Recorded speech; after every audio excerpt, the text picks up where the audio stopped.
Bonjour, chérie, madame et monsieur. Здравствуйте, уважаемые леди и джентльмены. Добро пожаловать в очередную, по-моему, 4-ю серию из цикла выпусков Single Malt шагает по планете. И мы перемещаемся из жаркой Индии в промозглую и дождливую Францию. Шучу.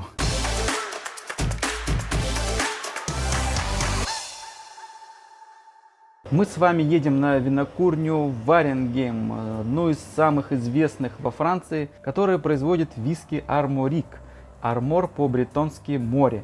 Винокурня основана в 1900 году Леоном Варенгемом во французской Бретонии, это восточный регион, в департаменте Кот-д'Армор, и, соответственно, название виски Арморик происходит от названия этого департамента. Регион, с одной стороны, подвергался кельтскому влиянию, культуры дистилляции и культуры местных жителей близка к культуре Ирландии и Шотландии, а с другой стороны крепка традициями выдержки в бочках и наверняка имеет доступ к европейскому стоку бочек, это же Франция. Стоит отметить, что 1900 год это не год, когда винокурня начала производить виски. В те годы пользовался популярностью и завоевывал медали на международных конкурсах их сложный дистиллят из 35 трав, который назывался эликсир d'Armoric.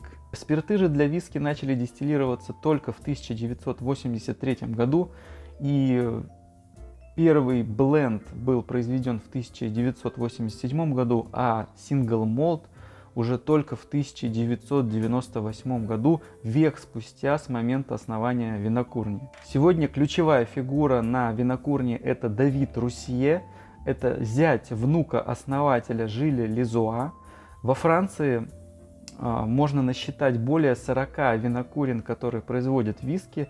Это даже больше, чем в Ирландии. И это не мудрено, во Франции очень любят виски. Согласно исследованиям 2016 года, Франция занимала первое место по потреблению виски в мире, и в основном это был, конечно же, скотч. Для многих винокурен Шотландии Франция это лакомый кусок в их экспорте. Однако стоит отметить, что из более чем 40 винокурен во Франции можно выделить лишь несколько более или менее крупных, остальные это крафтовые винокурни, которые производят небольшие объемы. И, конечно же, Ирландия, тем не менее, обладая меньшим количеством винокурен, превосходит по общему объему производства спиртов Францию.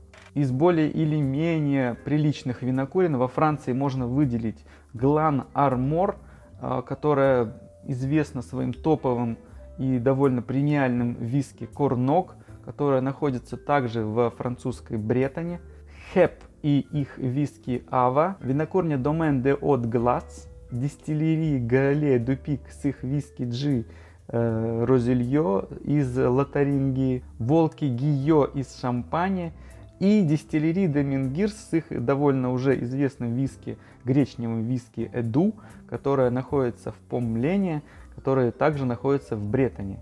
Давайте перейдем к производству. Вода используется из ключа Рест Авель, которая находится на самом деле на дне 100-метровой расщелины, которая находится в граните. Вода бьет из ключа ниже уровня моря и проходит своего рода естественную фильтрацию. Солод используется как местный, так и поставляется из Шотландии. Собственной солодильни нет.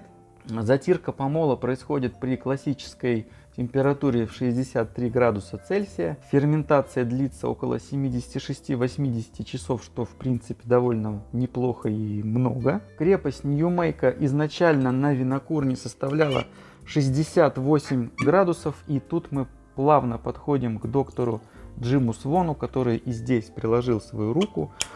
Он посоветовал резать тело при 73% спирта по объему и разбавлять его до 63,5 перед заливкой в бочке.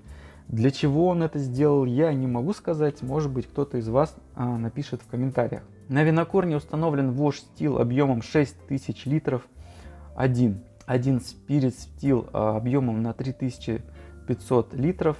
Обратите внимание, что кубы довольно низкие, Spirit Still так еще ниже, и спирты явно здесь получаются более мясистые, более жирный и насыщенный, что не всегда идет в угоду масс-маркету на самом деле. А еще там, где был Джим Свон, конечно же, появляются бочки STR. Бочки STR — это аббревиатура STR, которая расшифровывается как Shaved, Toasted and Recharged.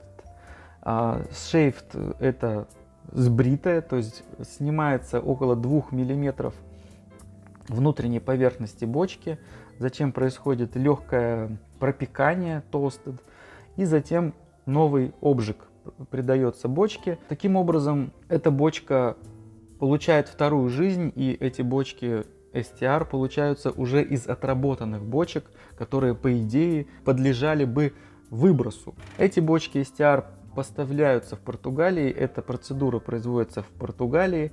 И, кстати говоря, релиз STR занимает на сегодняшний день второе место на виски-базе в их рейтинге. Это Винья Баррик релиз. Давайте порассуждаем о том, почему же Джим Свон, доктор Джим Свон, был так востребован на молодых винокурнях, и он помог на самом деле довольно большому числу молодых винокурен, из которых можно было бы упомянуть Кавалан, о котором я рассказывал в своем выпуске. Это тот же Амрут, это новая винокурня Линдерс Эбби в Шотландии, это Пендрин в Уэльсе, это Milk and Honey в Израиле, Килхоман, который находится на острове Айла в Шотландии, и в том числе Арморик попал под раздачу, если хотите. Интересный момент, почему же Джим Свон был так востребован на новых винокурнях. Я думаю, вся причина вкроется в том, что на сегодняшний день и в ближайшем прошлом имеется дефицит бочек из-под бурбона, и бурбона больше не пьется, есть определенный спрос. Многие большие производители и алкогиганты вообще скупили свои винокурни по производству бурбона и никому не продают свои бочки. Такая же история и с хересом. Таким образом, мелкие, только появившиеся винокурни практически не имеют доступа к хорошим бочкам, да и к бочкам вообще. Таким образом, винокурни имели доступ только к отработанным бочкам их более удачливых конкурентов. И здесь и появился Джим Свон со своими бочками STR. Спрос рождает предложение. А еще у Джима Свона были контакты и связи с крупными и известными производителями, бандарнями бочек, которыми он пользовался, когда помогал винокурне вставать на ноги. И это были бандарни, конечно же, в США, в Кентукки, разные производители. Также у него были знакомства с бандарнями в Испании и Португалии. Для винокурни Варенгейм бочки поставляются от брокера из Кентукки, их происхождение варьируется. Бочки из-под хереса поставляет испанская бандарня Хосе Мигель Мартин, а также используются свои собственные бочки из бретонского дуба. Это 400-литровые бочки, которые делаются на местных бандарнях местными бондарями. И эти бочки подвергаются легкому карамелизационному обжигу перед тем, как заливаются дистиллятом. На сегодняшний день винокурня выпустила 2 релиза, которые выдерживаются исключительно в этих бочках. И это 4- и 7-летние релизы, которые называются Armoric Derven. Оценка в среднем на виски-базе невысокая, 82 и 83 балла соответственно, но в принципе неплохая оценка для молодой винокурни. Винокурни также используют бочки из-под коньяка, арманьяка, Мадейры, бочки португальские из долины реки Луара, это бочки Винья, португальское вино. Бочки из-под Пино де Шарант. Стоит отдельно обратить ваше внимание на этот интересный напиток. Это укрепленный коньячным дистиллятом Eau-de-vie виноградный сок, который далее дистиллируется.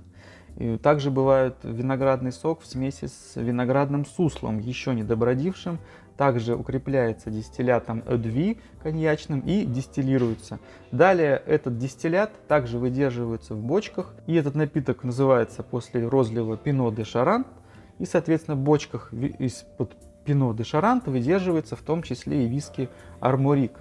Чистого релиза я не припомню, но, кстати, по-моему, он есть. В основном эти бочки идут все-таки в купажи. Доля ангелов в здешних местах составляет всего лишь 2,7% в год потерь. Стоит также вспомнить о том, что мастер винокурни это и мастер блендер это энолог, то есть человек, который связан с вином. И еще один интересный факт: в 2015 году местные производители, видимо во главе с Armoric, с Варенгеймом, создали свой GI, Geographic Indication, географическое указание, которое называется Виски де Британь. То есть производители запатентовали свой географический апелласьон для производства виски и выделили отдельную категорию, которая называется Виски де Британь. Итак, перед нами бутылка 10-летнего виски, первого виски с указанием возраста в 10 лет. Это Armoric 10 Ans, 10 лет. И здесь довольно мало на самом деле информации, 46 градусов перед вами. Это релиз, который выдерживался 8 лет в бочках из-под бурбона, а далее финишировался в течение 2 лет в бочках из-под хереса. Итак, здесь 46 градусов, лимитированная серия, это 2000 бутылок.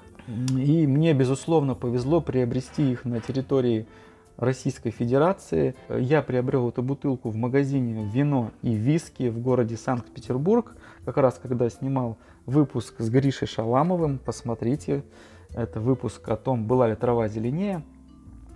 Купил я эту бутылку за 5000 рублей.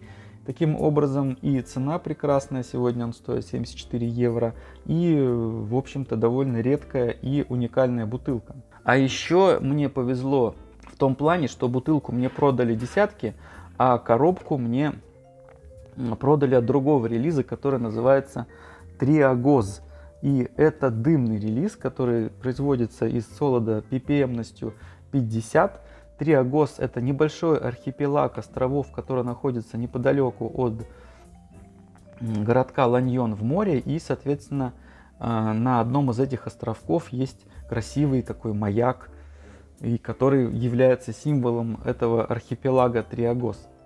И таким образом, кстати говоря, почему мне повезло, недоглядство, можно сказать, недоглядство продавца или недосмотр, может быть, недостаточная подкованность, но это помогло мне узнать об этом дымном релизе и рассказать вам о нем. Попробовать тоже, конечно же, интересно. И здесь, кстати, написано, что он крепостью также 46 градусов. Итак, красивый цвет, тельный, довольно виски, с плотными ногами.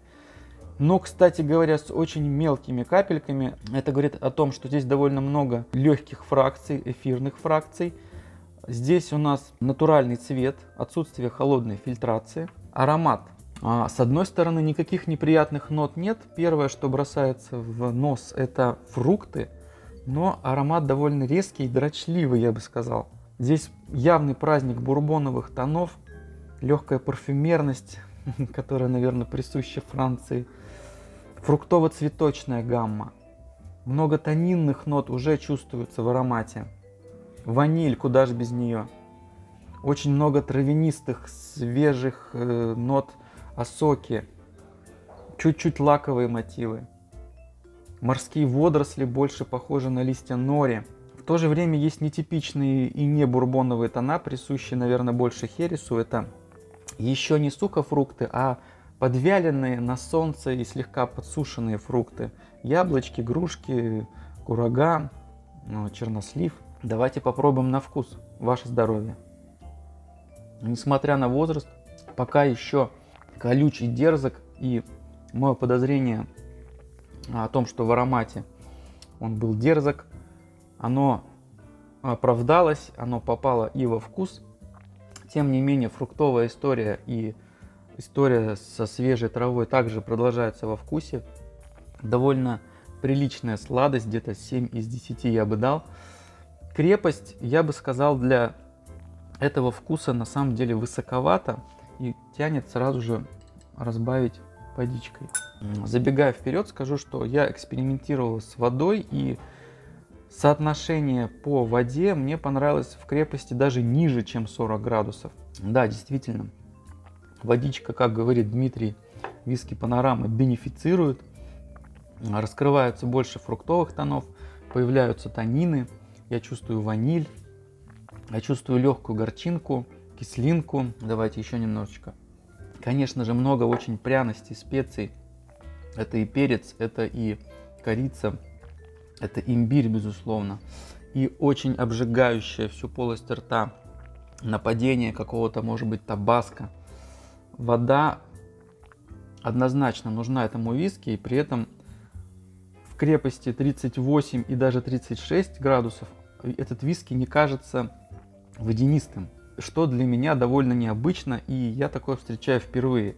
Это очень терпкий, насыщенный, древесный виски с водой, прекрасно смотрится. Послевкусие такое же древесное, сухое, терпкое, умеренное, сдержанное и довольно тонинное. Оценка 83. Неплохая оценка, хотя от этой десяточки, конечно же, я ожидал чего-то большего. Хотя зачем ожидать от десятки чего-то большего, когда уже и так неплохо. Итак, немножечко об интересных релизах винокурни. Вы знаете, что такое шушен? Шушен — это 14-градусный напиток, аналог нашей медовухи, можно сказать. Мед смешивается с водой в пропорциях где-то 1 к 1. Далее добавляются дрожжи, и получается некоторый такой медовое пиво, медовуха, собственно говоря. Видимо, достигая крепости в 14 градусов, и, скорее всего, это максимальная крепость, он подвергается фильтрации и далее выдерживается в бочках. В принципе, наша медовуха выдерживалась в бочках, и считалось, что чем дольше она выдерживается, тем лучше. Она могла выдерживаться и десятками даже лет, и, соответственно, чем больше выдержка, тем медовуха считалась вкуснее. Здесь же выдержка не такая большая, обычно около года или 2, и вот бочки из-под этого шушена используются в том числе для выдержки виски винокурни Варенгем. И что интересно, что Варенгем также производит шушен.